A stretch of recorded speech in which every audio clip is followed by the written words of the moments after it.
Are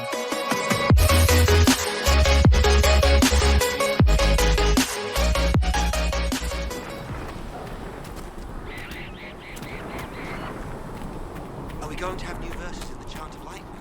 For the Herald of One?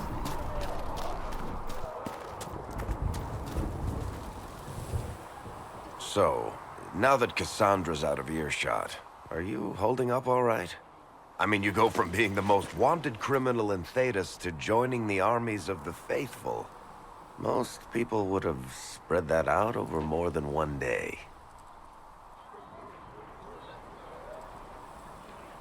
I don't even want to think about how many lives were lost on that mountaintop.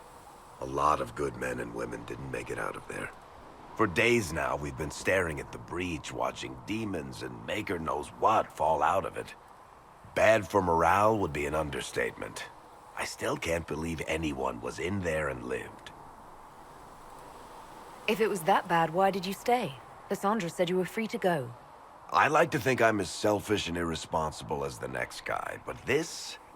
Thousands of people died on that mountain. I was almost one of them. And now there's a hole in the sky. Even I can't walk away and just leave that to sort itself out. It's pure luck that I escaped. Good luck or bad? You might want to consider running at the first opportunity. I've written enough tragedies to recognize where this is going. Heroes are everywhere. I've seen that. But the hole in the sky... that's beyond heroes. We're going to need a miracle. Need something? I read your Tale of the Champion, and I have a few questions. That's a pretty common reaction. Go ahead. What happened to the mage who destroyed the Kirkwall Chantry? The book never said. He fled Kirkwall with the mages from the Circle. Stayed with them a while, but he had to move on. Somehow a lot of mages blamed him for making them live as fugitives. I don't know where he is now, and I don't want to know.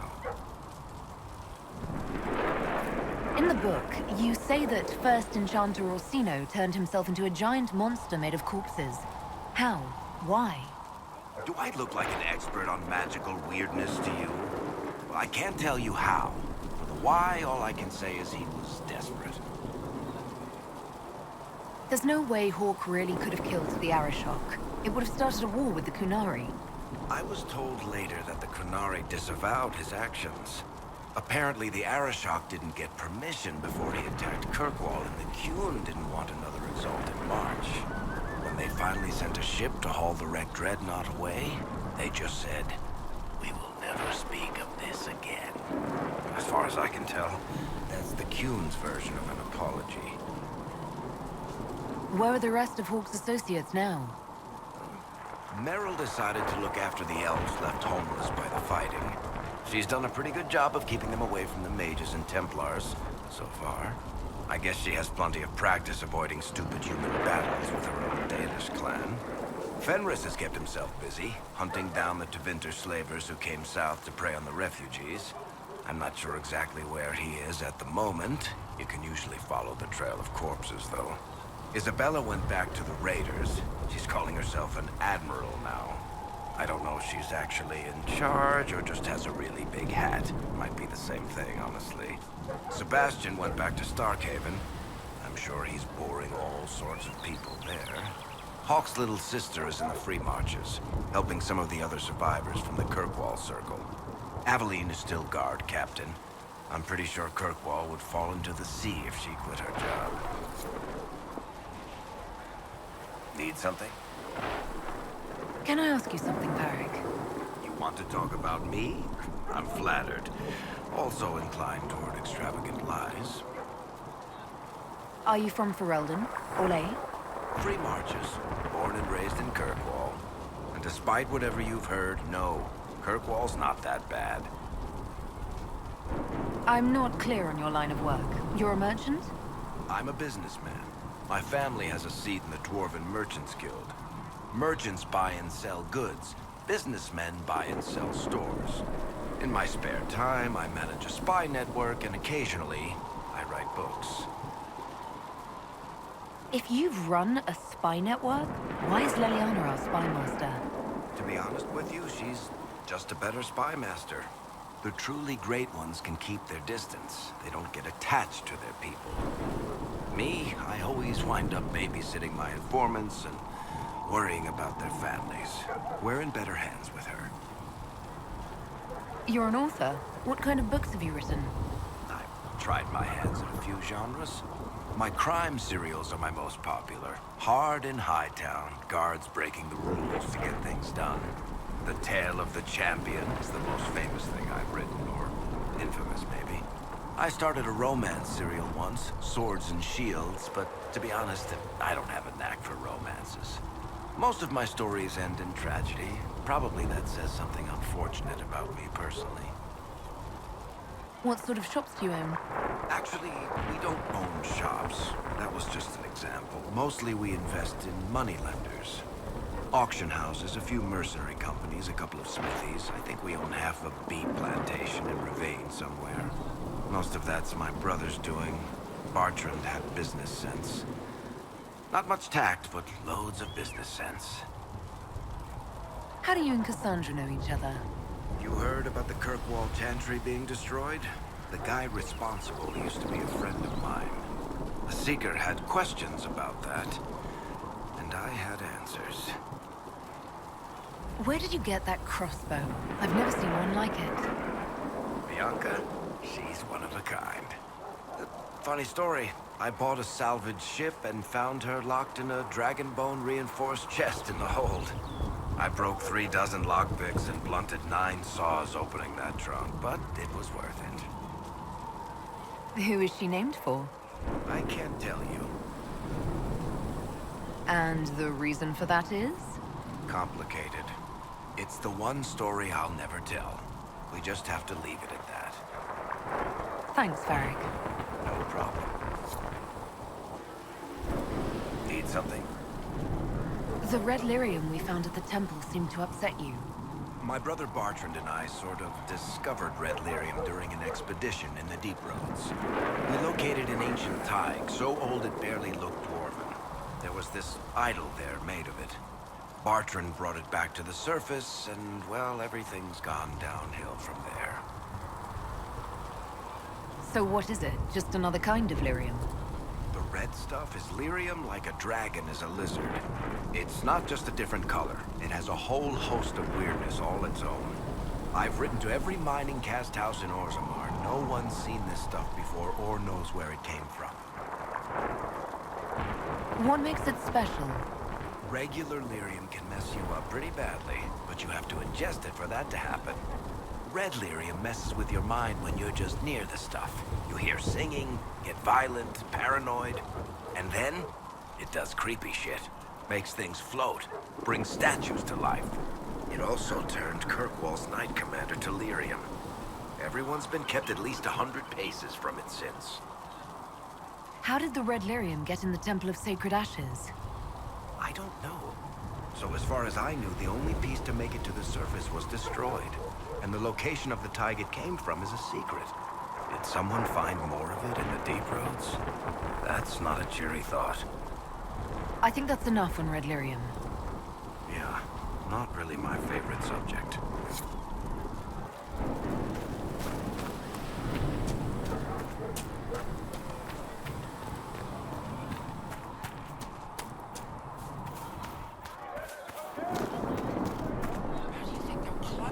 No, my lady, I don't know where the other nobles are. I suggest you ask Ambassador Montillier. Oh, you're her. Thrin, Inquisition Quartermaster. I'm doing what I can to supply this mess. If you find what I need to fill one of my requisitions, I'd appreciate you bringing it in. What do you do here? I make sure the Inquisition troops have food in their bellies and iron in their hands. Both are important. Lots of people expecting us to be heroes, marching all day to fight the demons. Turns out heroes need to dig latrines just like everyone else. How does someone end up as quartermaster for the Inquisition? I served for Eldon under Ten Loghain MacTier. Best commanding officer this world has ever seen. After they all turned on him at Denerim, though, there wasn't much use for people who held that opinion. King Alistair offered my services to the Inquisition, probably to get rid of me. Your loyalty to the man you served is admirable, Quartermaster.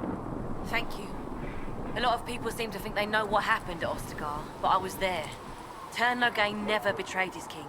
If he'd brought the reinforcements, Darkspawn would have just killed everyone. He did what he had to do to save our country, and we betrayed him. I apologize. Sister Liliana told me I shouldn't talk about this.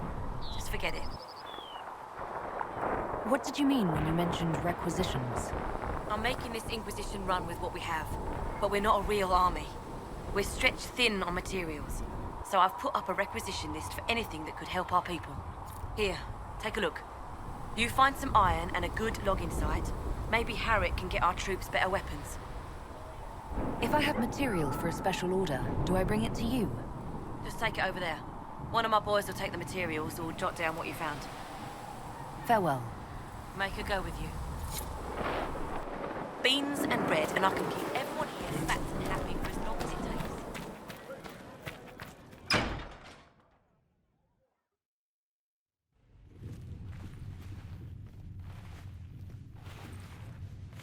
Does it trouble you?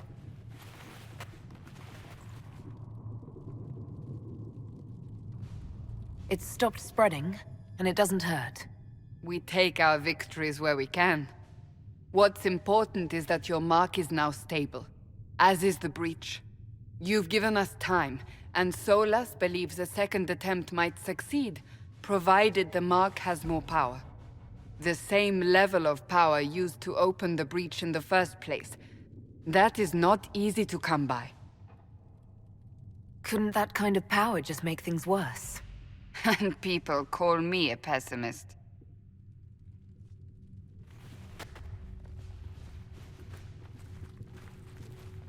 You've met Commander Cullen, leader of the Inquisition's forces. It was only for a moment on the field. I'm pleased you survived. This is Lady Josephine Montelier, our ambassador and chief diplomat. I've heard much. It's a pleasure to meet you at last. And of course, you know Sister Liliana. My position here involves a degree of... She is our spy master. Yes, tactfully put, Cassandra. Pleased to meet you all. I mentioned that your mark needs more power to close the breach for good. Which means we must approach the rebel mages for help. And I still disagree. The Templars could serve just as well. We need power, Commander. Enough magic poured into that mark. Might destroy us all. Templars could suppress the breach, weaken it, so... Pure speculation. I was a Templar. I know what they're capable of. Unfortunately, neither group will even speak to us yet. The Chantry has denounced the Inquisition, and you specifically.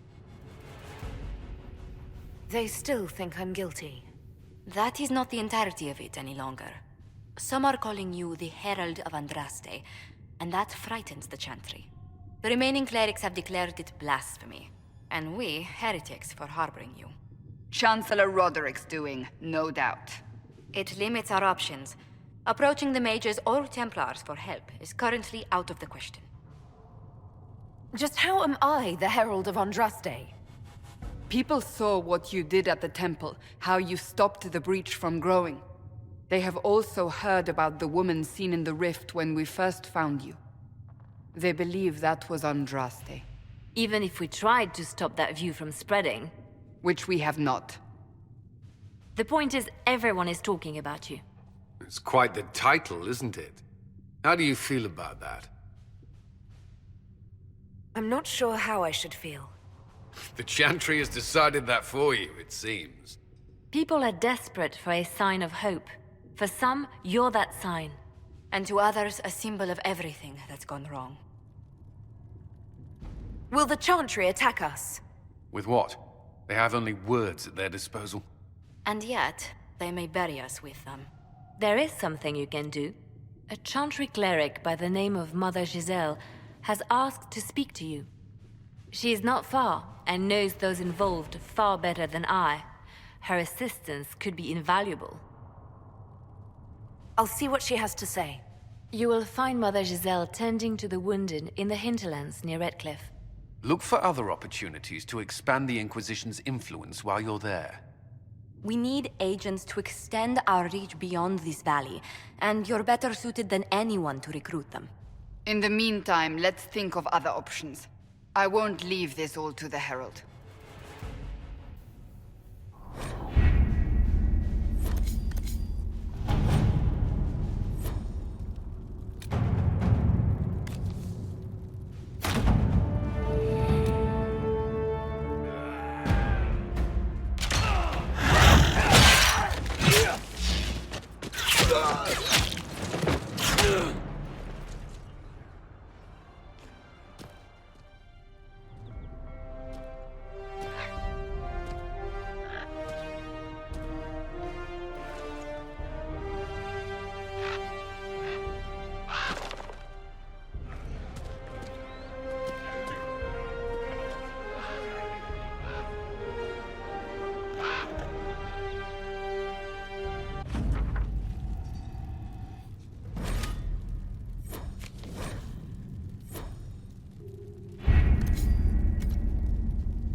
The Inquisition cannot remain, Ambassador, if you can't prove it was founded on Justinia's orders. This is an inopportune time, Marquis. More of the faithful flock here each day. But allow me to introduce you to the brave soul who risked her life to slow the magic of the breach.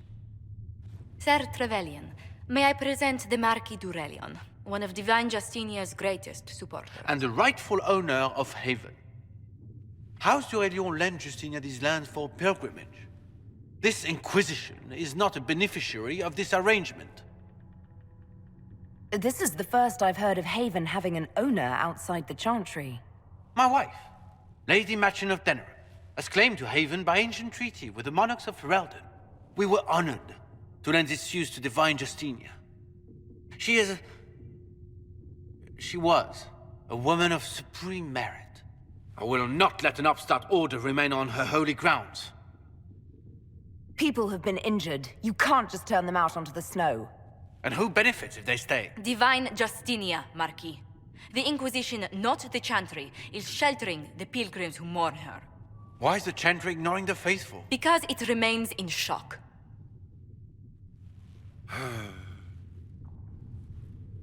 We face a dark time, Your Grace. Divine Justinia would not want her passing to divide us.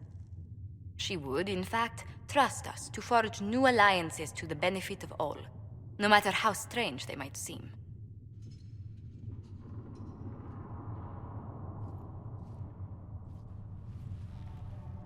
I'll think on it, Lady Montilyet. The Inquisition might stay in the meanwhile.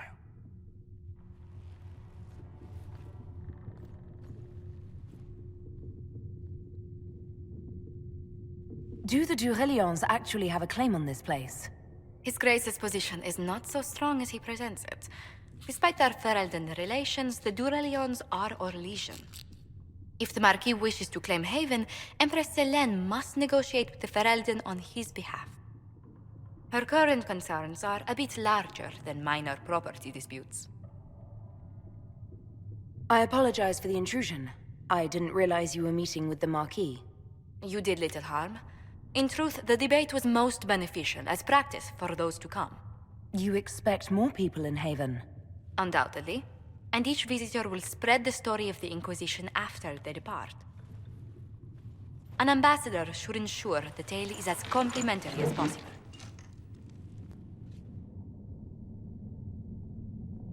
May I ask, what brought you to work for the Inquisition? Sister Leliana approached me. We've been acquainted for quite some time. For better or worse, being the Inquisition's diplomat has become as interesting as she promised.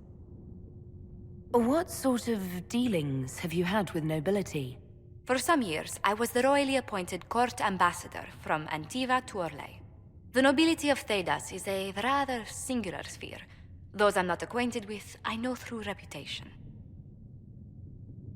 The Inquisition is lucky to have you as an advocate, Lady Montilyet. Thank you. Let us hope so.